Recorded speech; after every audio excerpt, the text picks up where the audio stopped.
Do I ever have a laptop for you today? This is the Alienware M18. It's a massive 18-inch laptop. It's not a brand new model, it didn't come out a few weeks ago, but this has been out for a little while here. This is an All AMD or AMD Advantage machine, however you want to call it. 7900M GPU, 7950HX CPU. Incredibly powerful. This actually mirrors my current desktop. My desktop has a 7950X from AMD and a 7900 GRE, which is actually the same GPU that's in this machine, just slightly tweaked. So this thing I expect to be an absolute behemoth. And I say that because I have experience with the 7900 GRE, and I call that desktop GPU the best value GPU on the market right now, because it is. This thing here is meant to be a desktop replacement, basically a mobile desktop replacement. It has behemoth, massively powerful, incredibly powerful specifications. Sometimes throw that word around, but here I mean it. This is a behemoth desktop level performing laptop. Let's jump into it and see just how performant it is, but also let's see if this laptop is worth buying, considering it is not just a desktop, it's actually a laptop. This one here is an All AMD model. That's one of the reasons I picked it up, because it's super interesting. This here has an incredibly powerful 7945HX AMD CPU. I guess right now probably one of the most powerful, if not the most powerful laptop CPU that you can get. I think it technically is. It also has a AMD 7900M GPU, which is the most powerful AMD GPU you can get right now on a laptop. You can get it with a 1080p or 1200p screen. You can also get it with a QHD screen. I haven't seen the QHD screen, unfortunately, what I would prefer. But this is a full HD screen. It's kind of crazy to have an 18-inch laptop with a full HD screen. Full HD plus, I guess. I can't even get that on camera. That's the size difference. This is a fixed 16-inch screen. Look at the size of the laptop. It's kind of absurd, to be honest. This is another massive, I consider this a massive laptop. It's a 16-inch ThinkPad P16, also a behemoth. But look at the size difference there. This is a big laptop, right? 16-inch screen, thick laptop. Look at the size difference there, right? There's a lot of like cooling butt back here where the I/O is. You could take that off and the laptop would be quite a bit smaller, but it's still an 18-inch. Like, it's a big screen. But I mean, this is still a relatively sleek laptop, despite being massive, I guess I'd call it, right? So, you get a metal lid here, a very premium feeling, metal bottom, very premium feeling. You'd hope so, because it's such a huge laptop, right? RJ45 Ethernet, you're gonna get good connectivity, obviously. 2 USB-A, headphone. Right side, 5 gigabyte per second, so it'll be about 500 megabytes a second transfer. Good for, like a little SATA drive or something. And then on the back, you get 2 more USB-A. It looks like they have power delivery display port there. You have a micro display port, so you can plug in a micro display port. You get a full-size HDMI, so lots of video out, right? 2 there, fantastic. You get a full-size SD card and another USB-A. So USB-As aren't particularly fast, but they're not slow. I mean, the USB 5 is fine. And then you get your proprietary in. There's like a screwed in kind of structure there, big exhaust vent, kind of Gundam style. 3.965 grams. That's like 9 pounds. So the inside is just a big kind of metal sheet there. Get some structural stuff in there, so it looks good. The laptop feels rigid, so you're looking pretty good. Alienware, I mean, they've had some weird motherboards over the years, but this one looks totally fine. So we have 3-fan setup, big fans, nice big diameter on them, relatively dense fins there, so this thing shouldn't have too much air turbulence, I guess. The components in here will run hot, it's just the way that it is. But hopefully, it's able to move enough air to keep them cool. Third fan over here, a little bit smaller. Their seat pipe's going off somewhere, I'm not sure. Probably just on the flip side where the CPU is. Obviously, the CPU and GPU are on the flip side of the motherboard. You do have a fourth fan here, a little baby fan that I guess blows over the RAM. I mean, it can get hot, it shouldn't get that hot, but whatever. It'll pull in some air and blow it over the fan, over the RAM there. And you do get good RAM here, Micron, so crucial, 16 gigabytes times 2. 32 gigabytes Micron RAM. That's going to be your Wi-Fi there, not soldered. 2230 NVMe there. It says 2230, but you can actually fit a full 2280. You could move this pin over there if need be, if you want to put a 2230, so you have 2 of them, or you put a full one. Of course, there's another 2280 there. So you actually get a support for 3 NVMe's. Really nice. They're actually using the size of a laptop. Very good. But you can see that you cannot see the you cannot see the GPU or CPU. They're actually on the flip side of the motherboard. So I mean, this is a brand new laptop. It's probably going to be quite some time before it needs any type of servicing.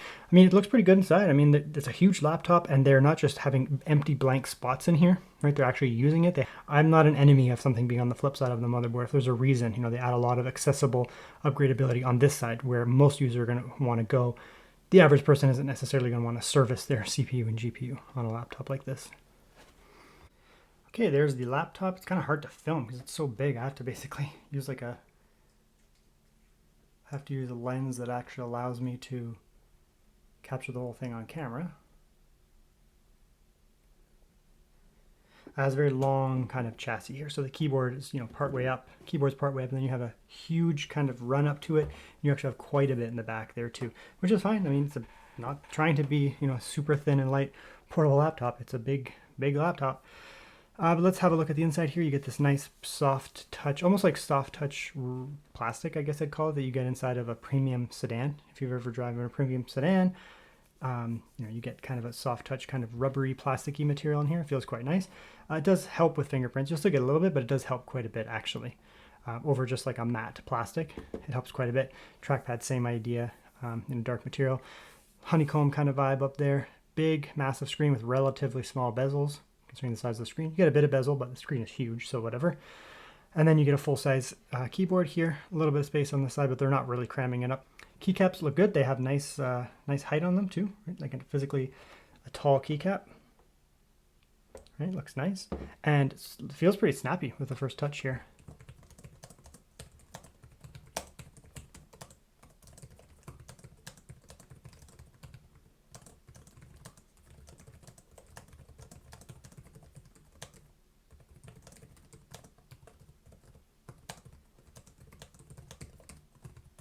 Yeah, very nice keyboard, actually. Very nice keyboard. This would be ranked up there with some of the top. You can see how the fingerprints kind of, get a little bit of humidity and they faded off. But this would be amongst the best keyboards you can get realistically. I mean, you're competing here with high-level Legions, like high-level Lenovo Legions, some of the better Lenovo ThinkPads. Asus has some nice keyboards and some bad keyboards. This would be ranking up there probably above their nicest keyboard. So I would rank this quite near the top. I'm not sure where it sets out, but it would be a very, very nice keyboard, 10 out of 10. Incredibly nice to type on, lots of key travel. And there's no keyboard deck flex, and you really press on it. You can get a little bit, but it's quite sturdy. Trackpad, semi-smooth, not fully smooth or anything like that. Definitely smoother than that, but feels pretty good. Let's check the click. Nice sharp click, no muddy kind of gross click on it. And it's a good size, right? It's not some behemoth giant thing that's like the size of 3 decks of cards, but it's a good respectable size there. So you can come in here, you can tweak a few things. This is going to be the keyboard. This is like the other thing. You have the little alien there. And then on the back there, yeah, there it is. There's the back there, the face and the ring around there, but we're just going to go for the keyboard itself. I actually like the blue a lot. It is getting some fingerprints. I've been using it for, I don't know, that's not the right time, but I've been using it for a little while. Maybe a couple hours, but we can do something like, some people like to do this kind of stuff here.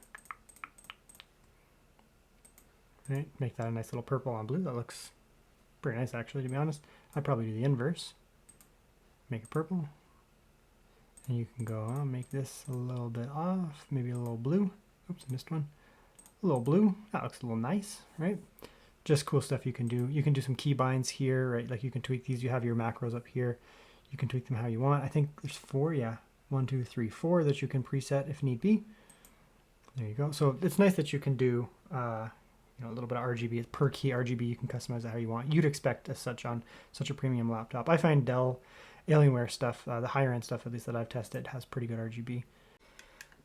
Okay, let's have a look at the screen here. This is not my first choice of screen. Unfortunately, we actually don't really have access to the other screen here in Canada. We haven't really have it. It might have been up briefly, but I haven't really seen it. This is the 1200p screen. There is actually a QHD screen, which I think is much superior, especially with the specs of this laptop. 18 inches. You're not going to get very good pixel density with 1200p. The other thing is this thing has a BEHEMOTH CPU and an incredibly powerful GPU, 7900M. So, I mean, you can easily power qual QHD, if not 4K, right? You can see it's 480 hertz, which is, again, kind of crazy. It's a lot of refresh, basically. Right, very, very high refresh rate. This, I guess, is geared towards, like, competitive gamers or something like that. However, you know, with this size of screen and the GPU pairing, it doesn't really make sense. A 7900M is an incredibly powerful GPU, but it does have very good color space, which I can see right off the bat. Very good color space.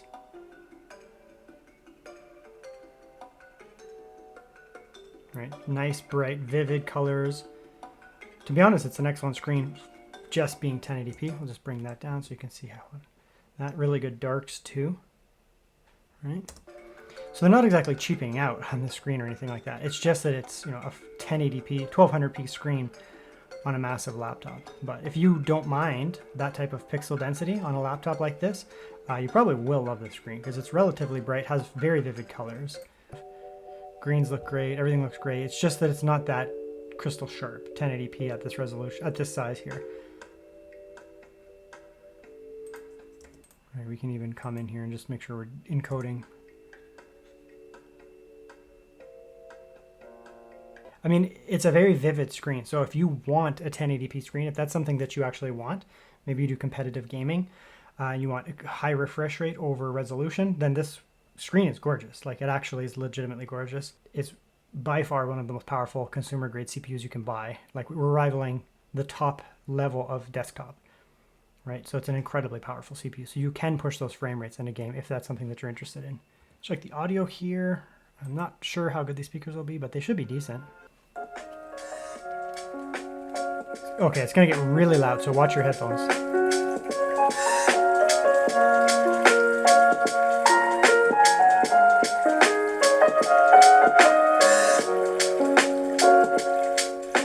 Yeah, I mean, probably the loudest speakers I've tested on a laptop now. They're very loud. I mean, you have the speakers firing down, and then I believe there's also firing incredibly loud. Clear, nice and crisp. Good coverage, you know, through the low end up to the high end. There's no real rattle or anything like that, no tinniness. They're actually really nice speakers. They don't have that lowest thump that you'd get on something like an Asus G14, a Legion 7i Pro, something like that. There's a little more low end bass, but otherwise they're really nice. Okay, here we are in performance mode. It's actually quieter than doing that function kind of rage mode. I call that rage mode, that little angry button. That's like rage mode. Let's see how noisy it is running Cinebench. Look at that freaking score, holy smokes. 32,000. And AMD is not known for Cinebench, right? This is pure cores, no efficiency cores, none of that shenanigans. Under 50. I mean, it's getting hot. Now, just so you guys know, people have commented on this on my other videos when it comes to AMD HX processors. Not HS, but HX processors. They are meant to run at 100 degrees. It's the way they work. They go all the way up, they boost up to 100 degrees, and then they just continually boost at 100 degrees. So you get maximum performance at all times. It's, you know, the more that it cools, technically the more that it can boost and boost and boost and boost. But realistically, these CPUs, when doing tasks, will run at 100 degrees. You have to think of them slightly differently than you think of other AMD processors or really any Intel processor, because typically you don't want them to throttle. You want them to run a little bit cooler. These ones, it doesn't matter. If there's any room to boost, they will boost up to 100 degrees. I'm going to go into rage mode.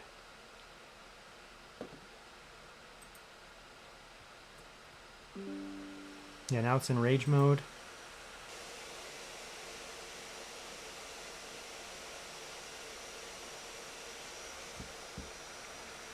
Right. Yeah, 33,000. So it does give you a little bit more because, again, it's just going to cool it slightly and it'll just boost even more. Okay, and here is a look at some benchmarks. We can see on the left here we have silent, middle balanced, right performance. And interestingly, the performance is very similar across the board, 31,000, 33, and then apparently 32. I mean, it's basically performing the same one way or the other. It seems to be dumping roughly the same amount of watts regardless into the CPU itself. Then you can see here that I went into that kind of rage mode, that button that really makes the laptop get really, really loud and the fans go like crazy. And it does improve the performance a little bit over the typical balance mode, but not really that much realistically. So you're gonna get similar performance regardless. The included SSD you can see here is very fast. It's a Kioxia drive, 1 terabyte in this case. You can get other ones as well. These Dells, you can get these Kioxias up to 4 terabytes, and they're very fast regardless. Gen 4, very, very good. Gigabit Ethernet, that's as fast as I can possibly push it, so that's very fast. Wi-Fi here again, as fast as my Wi-Fi can possibly go, so very, very fast Wi-Fi on this laptop.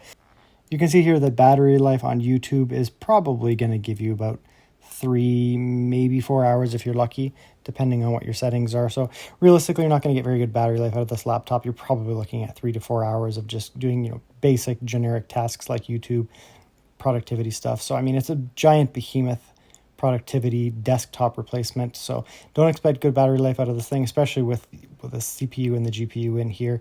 You're definitely not going to get good battery life. Quick note as we jump in here, you can see here that over HDMI 4K it does support at least 4K 144. That's as fast as my display can go. This is a 4K 144 hertz refresh rate screen, 10-bit whatever. So it's supporting 10-bit color depth. It's doing 4K 144 hertz. So I mean, this thing really is kind of geared towards, a mobile workstation.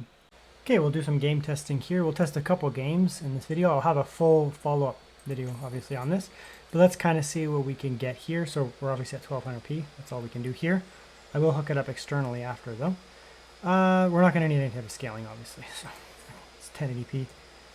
And yeah, there you go. There you go, 1080p. Super high frame rates. Max game, Baldur's Gate. This game will hit the CPU. You can see they're at 25%, which is actually a fair bit for what it is realistically. Okay, same scene. Now we're at 4K. And that's the issue here. I mean, this is a incredibly powerful GPU, incredibly powerful. And it's slapped in a 1080p system. So you can see here 4K. This is just native 4K. And we're getting, 60. This is the type game you want to play at 60. 75 is a good bit better, I guess, but 60 is fine. It's a turn-based strategy style game. And we're at like 83 over here, 80 or so. Down here, this has good draw distance. That's why I like this scene here. All right. So you're going to be able to play a 4K game. So, as a desktop replacement, slap this thing up to your 4K screen and let it go. This is, it's a 7900M, which is the same as the 7900 GRE. This is the same GPU. 7900 GRE, incredibly good GPU right now. In my opinion, the best you can get on desktop in terms of performance to dollar. This is a 4K 60 to 70 type GPU in the most modern games, or high refresh 1440p. So I mean, realistically, this laptop should have either a 4K screen. You can just use a little bit of FSR if you want high refresh, or realistically 1440p, 1600p would be fine. Or let's say this laptop had 1600p screen, if it lets me. Doesn't actually let me. That's weird. Let's go 1440p. Close enough. And we're not going to need any scaling here. Right? Look at the performance there. In some cases, it's actually better than 1080p because the GPU is putting in all the work here. Right? Just awesome, outstanding performance here on this laptop here. So, just a quick note too. It's really hot in my basement. 27.4 degrees Celsius. This is in my basement. Canada is hot. People may think it's not, but it's 35 degrees Celsius outside, and it's been like this for like 2 months. Anyways, this is the game. Let's check where we're at here. Probably need some scaling at 4K. But yeah, so let's go with 4K, FSR quality. That's probably fine. Pretty good. I mean, like I said, it's basically a 4K 60 GPU, realistically. Just like the GRE. You're not going to be pushing 4K 140, something like that, because it's not, this is not a 4090 or 7900 XT. And you can go up here, XTX type GPU. But it's still going to run really, really well, to be honest. I mean, we can throw on a little bit more scaling, just a touch here. We're at high, but let's just throw on one more, balanced.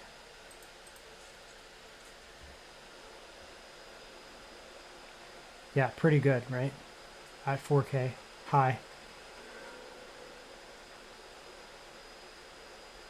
Let's do one more here, and we'll actually just turn the graphics up, just max it out. So 4K, very high, with balanced FSR. Right, this is a type of GPU you want to pair with a 1440p, 1600p screen, or honestly at 4K. Right, if you have a 4K laptop, you could certainly do it. You're just going to be playing with a little bit of scaling here and there. But yeah, a lot of the time, you're going to be looking at, I would prefer this laptop with a QHD screen, which it does have. It does have a QHD screen, I guess. So quality FSR 4K frame gen. 91 FPS. 93.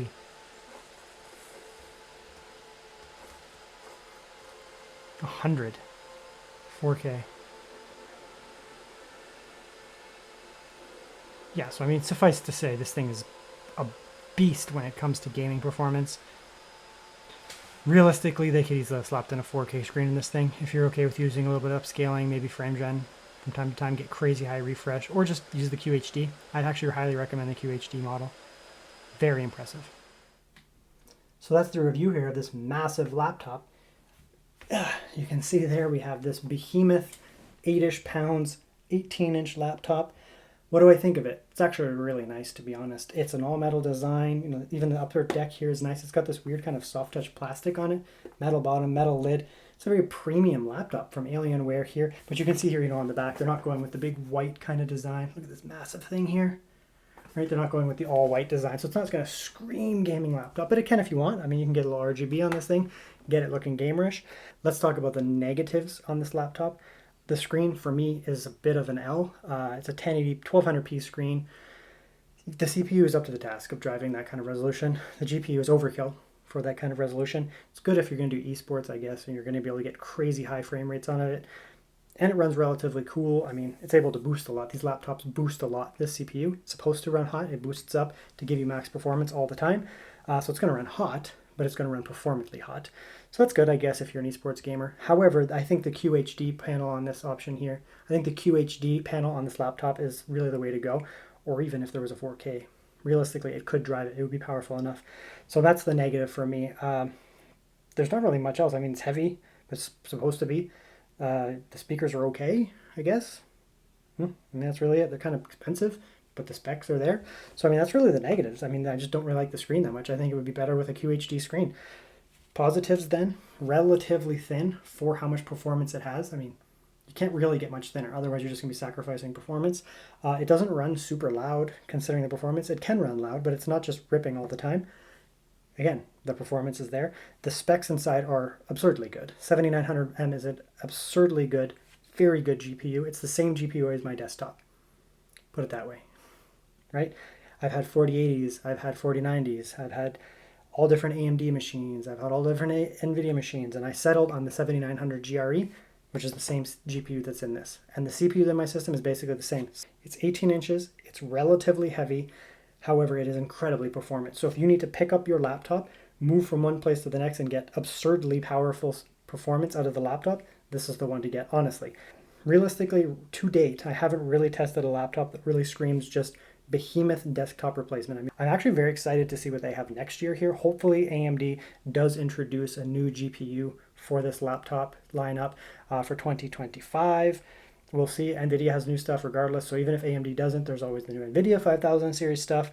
Hopefully with that AMD processor. Again, new AMD processors coming, new Intel processors coming, so I think we're moving into a point where this chassis, this specific laptop chassis, I think continuing forward is going to be a great buy for people who are looking for absolute peak performance, right? That they can move around with. That's the review. If you can pick this laptop up right here, I would recommend the QHD panel if you can find one. I think it's a great buy.